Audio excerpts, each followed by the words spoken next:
Glad tidings, good people. Before we raise the curtain on the amazing video that we've got in store for you today, I'd just like to thank today's sponsor, Lords Mobile. Without Lords Mobile, this video would simply not have been possible. And guess what? They're back, baby! This time around, they've got $10,000 worth of iPhone 13 Pros and Amazon gift cards that you can win by downloading Lords Mobile from the link in the description. If you enjoy smashing armies with a simple tap or annihilating millions of enemies with the help of an alliance, then Lords Mobile is no doubt the best strategy game for you. And with hundreds of millions of players, not only can you build genuine lasting friendships within your guild, but you might even meet the love of your life. Never again shall you require to vanquish your foes and drive them from their lands without your sweetie pie by your side! Recently, Lords Mobile introduced a massive new update that allows you to go on more adventures throughout the kingdom. Each quest gives you basic rewards, and the more quests you complete, the better the prizes. And speaking of prizes, the top 3 players with the highest might will each receive an iPhone 13 Pro. Players in 4th to 6th place will get a $500 Amazon gift card, and those in 7th to 10th place will each take home a $200 Amazon gift card. Pretty sweet. And if that weren't enough on its own, everyone who downloads Lords Mobile from the link below will automatically be offered a $350 Lords Mobile gift pack. And you can spin the lucky wheel to win the remaining cash and other prizes to upgrade your castle. So good luck to everyone competing for those epic rewards. Happy hunting. And now, on to our featured presentation. I've got a riddle for you. What do you get if you take the director of world-renowned horror film The Exorcist, a team of Ivy League and internationally recognized physicians, and a once-in-a-lifetime chance to document a real-life exorcism greenlit by the literal Vatican? Seriously, what do you get from that? Well, that's right, you'd get this, The Devil and Father Amorth, a documentary about a real exorcism made by the guy who made The Exorcist. Horror fans rejoice. What could be cooler? How could that go wrong? Okay, that sounds like magnum opus material to me. Like, that's going no lower, in my opinion, than like 76% on Tomato Meter. Absolute lowest I can see it going. This little known film came out in 2017, and as I mentioned before, it was directed by William Friedkin, filmmaker of such legendary titles as The French Connection, Sorcerer, and as you already know, The Exorcist, also known as the greatest Christmas film of all time. Hence this. Didn't miss a Halloween deadline or anything, that'd be crazy.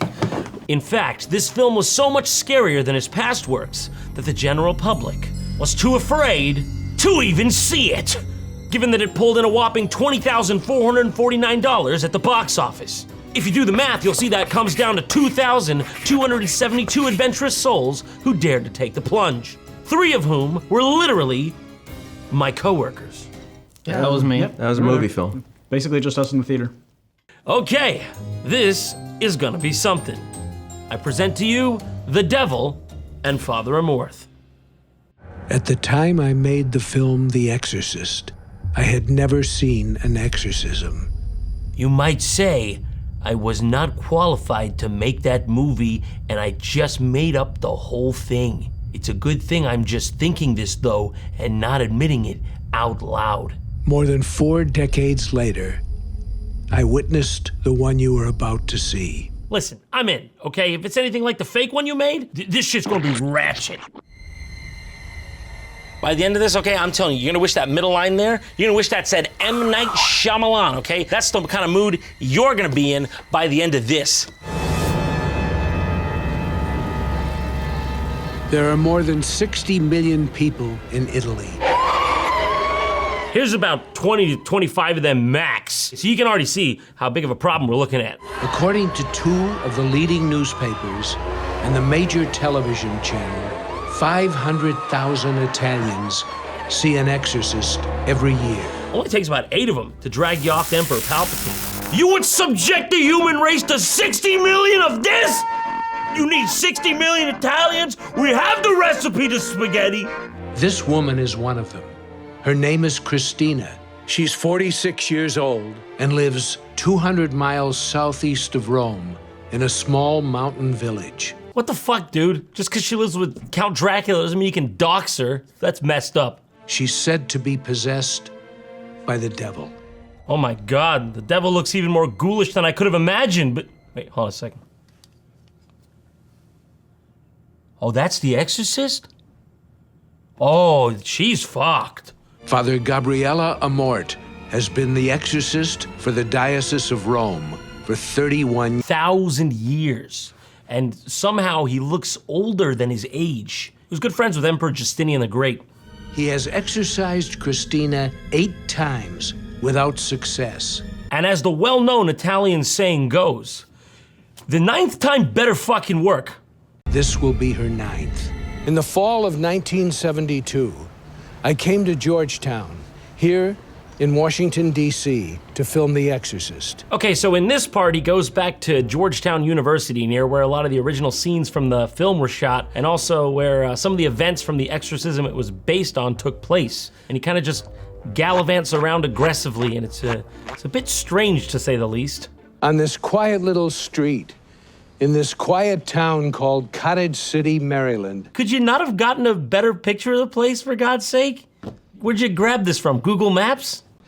This is the house where the 1949 case began. My God, you showed up outside their house like a maniac? $15,000 says they were not informed of this procedure at all. Excuse me, I made the movie The Exorcist. Can I scream outside of your house? No, don't worry, I won't. I will not go past the property line. Where a Lutheran family whose 14-year-old son was said to be possessed. He was examined by... Man is out there again, Jerry. Who is that man? Get the gun. Get the gun. Disturbing afflictions. This is the house at 36th and Prospect in Georgetown that we used as the exterior of the McNeil house in the film. Now, sir, excuse me, who are you? This is private property. 1972. Is that and a that's camera because crew? We had to build Sir? a false front from the Sir, end of excuse this me, house hello? Are you listening to me? The fence down there to bring the house closer to the steps. These steps are just a few feet away officer, from the house. he's still here. He's just like They in are my now officially stairwell. known as the Exorcist steps. No, they're not. They're officially me, known as my the steps. steps He's and fleeing the scene now. Georgetown He's going down are the Lafayette. I don't spiritual know. home Don't ask me. Okay. of the Exorcist. The opportunity for me to witness and film an actual exorcism came about 45 years after I had made the film, and completely by accident. Or was it Providence? Or was it by accident? Come to think of it, I don't exactly know what the word Providence means. I just saw it. It was on that wall over there when I looked. Oh, that's a map of Providence, Rhode Island? In April of 2016, I came to Rome to interview Father Amort for a magazine. He would allow me to film Christina's 9th exorcism on May 1st, but with no crew, no lights, only a small video camera, alone. And I said to him, that's already what I'm running with, so joke's on you. I had no idea what to expect. Probably exorcism. I'm just fucking riffing, though. But before witnessing Christina's exorcism, I met a woman who had been successfully exorcised by Father Amort. This is her story. Purtroppo soffrì di un male spirituale. Mi precipitai da lui preoccupato e quando inizialmente mi chiese excuse me, who is this sliding into frame? Yo, could just anybody just get up in on this? Is this free game? Because if so, my friend Jack Norman does a sick Donald Duck impression. It'll be really. Let me bring him in. You do this. Yeah. What the fuck, dude? How does he do that? He's fucking crazy. I first realized there was something wrong when I went with a friend to a sanctuary. When they began to celebrate the Mass, I started having unusual symptoms. Un brutto caso di diarrhea. I started screaming like crazy. Someone called the police. The police came, but they wouldn't come in. My God, you could smell the whole thing from the top of St. Peter's Square. There wasn't enough rigatoni in all of Rome that would have convinced me to go in there. They were terrified hearing me scream that way. No. The screaming was fine. It was the biblical volume of shit that colored my decision. Father Amort continued his work at his residence, the home of the Pauline priests. Oh, look at that. Even the exorcists are working from home these days. Times are a-changing. Espiritu Sancte, Santa Maria. Hey, Darcy, no! You do not shit on my new rug! No! Sorry, that was just my daughter. Oh, in fact, she's probably hungry. These are supposed to be for the Holy Communion, but needs must, you know? Go on then. Eat up. Okay, where were we?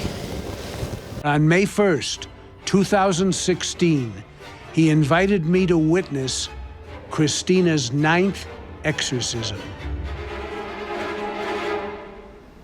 Christina, why are you here to see Father Amort? What the hell is with this angle? Was he trying to make her feel uncomfortable? Who sets up a shot like this, domineering over the person they're interviewing? Okay, this guy is totally normal and on the level. In no way ever is this the guy who literally gave an interview to The Guardian saying, if I wasn't a director, I might have become a serial killer. Oh no, wait, this is that guy. Look at this. This is a real article by The Guardian. William Friedkin interview. If I wasn't a director, I might have become a serial killer. Oh, okay. I've from time to time felt the urge to do violence. I still do, but I curbed that. After that, she just drops a solid, how? My conscience kicks in and I'm able to deal with that through the films I do. If I wasn't a film director, I might have become a serial killer. Why a serial killer, she asks, concerned for her safety. Violence uncurbed is dangerous, he adds. You have to channel it. Many of the great painters or composers led very violent and strange lives. Interviewers like, oh, hold on, I dropped my pen. Will, you sure this isn't a bit of projection on your part? Who are you talking about? I can't think of any violent painters or composers. I don't know, did Michelangelo get into bar fights? I think it's just you. You and maybe Hitler. This is frankly more awkward than that time Bill Cosby gave the journalist the answer, Obi Kabi, maybe. Show the source for that, please. Kabi, I didn't know what you maybe had a level, and then maybe crevice. I may have paraphrased. Il diavolo è un puro spirito. What is this framing? The man looks like a deer in headlights. Was the room too small or something? Give the guy some headroom. E hanno una conoscenza come What the hell? What is this angle? Did he feel the need to prove he was the one filming the documentary? I need equal screen time with all the characters, okay? This is my magnum opus. How can you be sure that Christina is possessed? I can only be sure, and this is important, read my lips on this one. I can only be sure when the funds have cleared. Okay, here it is, the main event. It's about to go down. We're about to witness for ourselves a real, once-in-a-lifetime exorcism event. I'm ready. Let's go.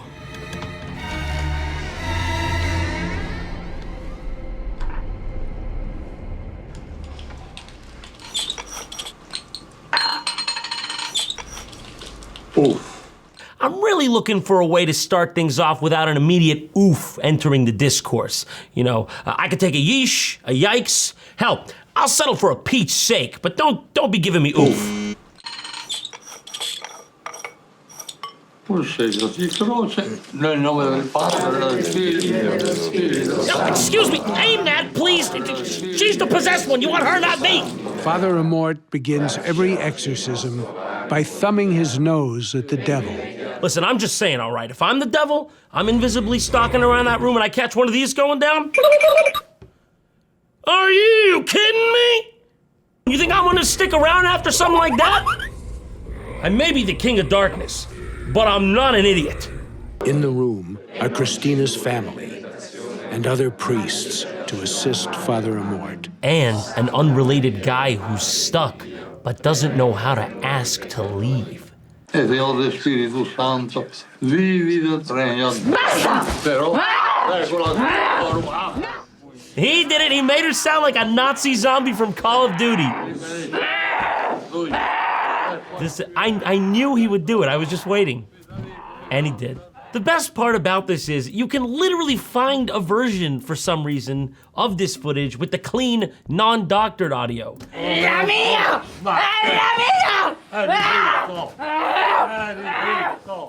mean, the whole thing behind this production was that it was supposed to be authentic and not dramatized in any way. So why in the hell would he do this?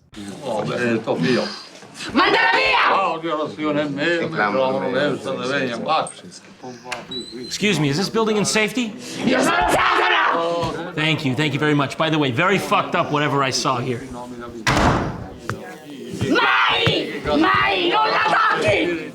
I don't really know what I was expecting, really, from this.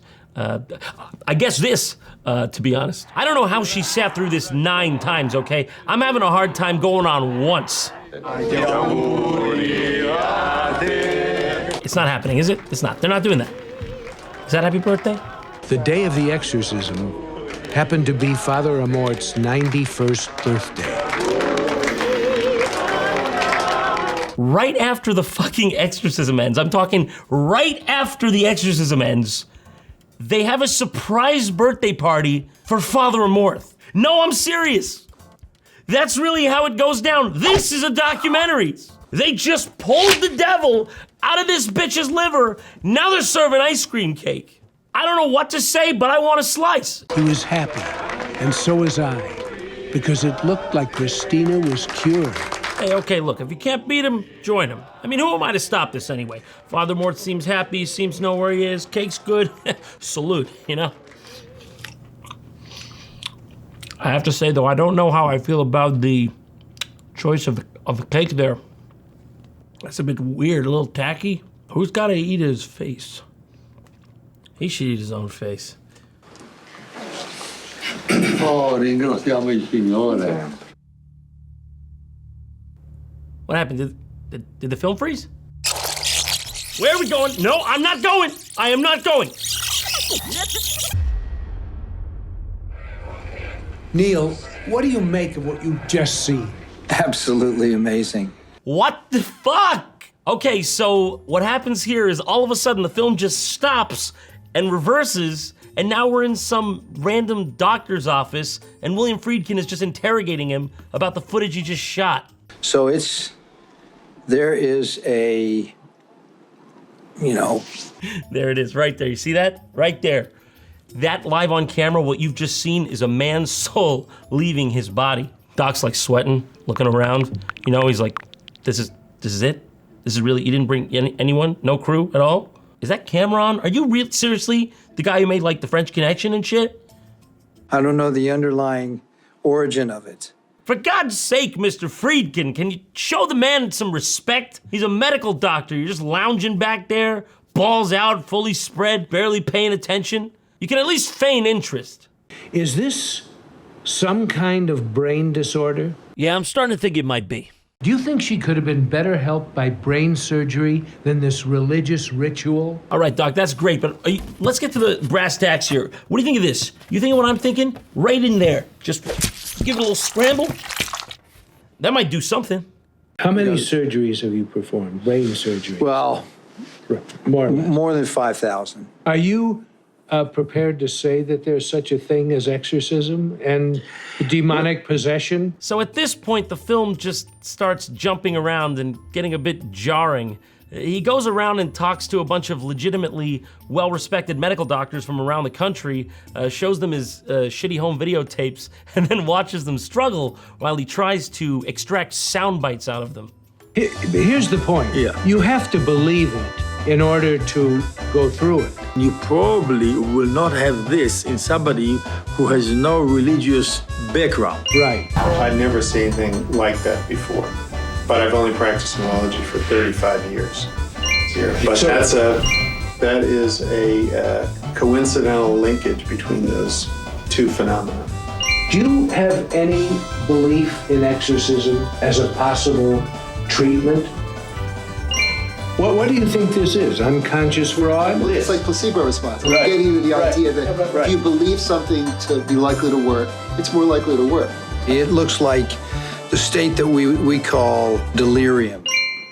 It was a revelation to me that the psychiatric diagnosis of Christina's condition is recognized around the world as demonic possession.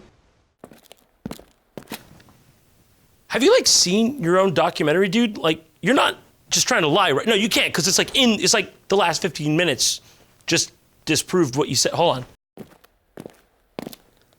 Yeah, dude, like, here it is, like the last 20, 25 minutes of the documentary just completely, like, disproved everything you just said, dude. So, unable to get the doctors to satisfy his wild theories, William Friedkin then moves on to what I assume he considers the next best thing, the Archbishop of Los Angeles, which is something I just learned exists. Would you have any misgivings about recommending a person in extreme spiritual disease to an exorcist? What happens in the church is we have teams of people that will look in a particular case. And that team will involve usually a physician, usually a psychologist, psychiatrist, etc. My God, Pastor, would you just save me the time? If I knew you'd be as boring as those doctors back there, I would have just followed in the footsteps of Picasso and stayed home and become a serial murderer. If I started crawling up the walls here, or moving around on the ground like a snake, what would you do? I'd call the police. No, I don't. I'm dead serious, okay? I come in here, I'm pulling one of these absolute mind benders. What do you do here? You're absolutely, completely helpless. What are you gonna do here? Honestly, tell me, what the hell are you gonna do? All right, by the time, you're gonna panic. And by the time the police come, I'm gonna be in the underbrush. What are you gonna do here? Tell me, you have very limited options. And then suddenly, it was over. Oh, thank God. But for how long? Son of a bitch. Father Amort had taken sick and was in the hospital, but I made an appointment to meet with Christina in Rome. She called my line producer, Francesco, and rescheduled the meeting to a small town 200 miles southeast of Rome called Alatri. "Where are you?" she screamed. "We're at the park," Francesco answered. "Where are you?" "I'm where I told you I'd be, at Santa Maria Maggiore, the church in the town square." I didn't take my camera inside. Hope you didn't miss anything. So this is my memory of what happened on July 4th, 2016. Well, at least you know he's not gonna exaggerate. When Francesco and I entered the church. Oh, there she is. Hi, Christina. Thanks for meeting us. She's great. Once you get used to the banshee scream, she's great. It was freezing cold inside, and we were trapped in a living nightmare. Christina was screaming. She slid around the floor in a cheap plastic chair, pulling her boyfriend Davide with her. That must have been a freaking scene. I bet it would have looked good on camera, too. "Give us back your film," he shouted at me. "If you don't give it back to us, we'll kill you. We'll find your family, and we'll kill you all." It was the first time anyone had threatened my life. So you better believe I was gonna make sure it'd also be the last. I may have forgotten my camera, but I always bring something that can shoot. So the forces of light joined to fight the forces of evil. It was me, Boss Baby, Captain Price from Call of Duty 3, San Andreas, Mr. Bean, Satan, and me, but I repeat myself on the last one. It's time to put the devil back into remission.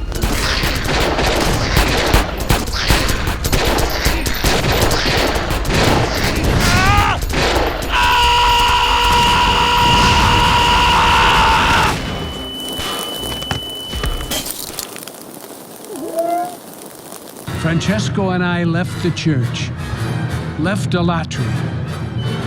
For a half hour, neither of us said a word. It was awkward. Well, that really escalated, huh? I didn't expect that to happen. What do we do? You guys want to go to like a ristorante? We probably should have brought the camera, huh? It's gonna look suspicious, I think. We didn't bring the cameras. It's a pretty important thing. We should have brought that too. But they'll believe us, right? I got a track record. What do you think, Arbiter from Halo 3? He's right. He's usually right. I'm not trying to brag, but you don't have many options, and I've got pretty much all the cards in this situation. I mean, you get too close, you know, I'm gonna give you a little venom in the fangs, and I'm looking at you. I'm giving you a direct look right when that's happening. That can't make you feel good. This tail of mine, what do you think that's good for? If Bob left, Bob right, duck, okay, feint, right jab. But the venom is the main thing.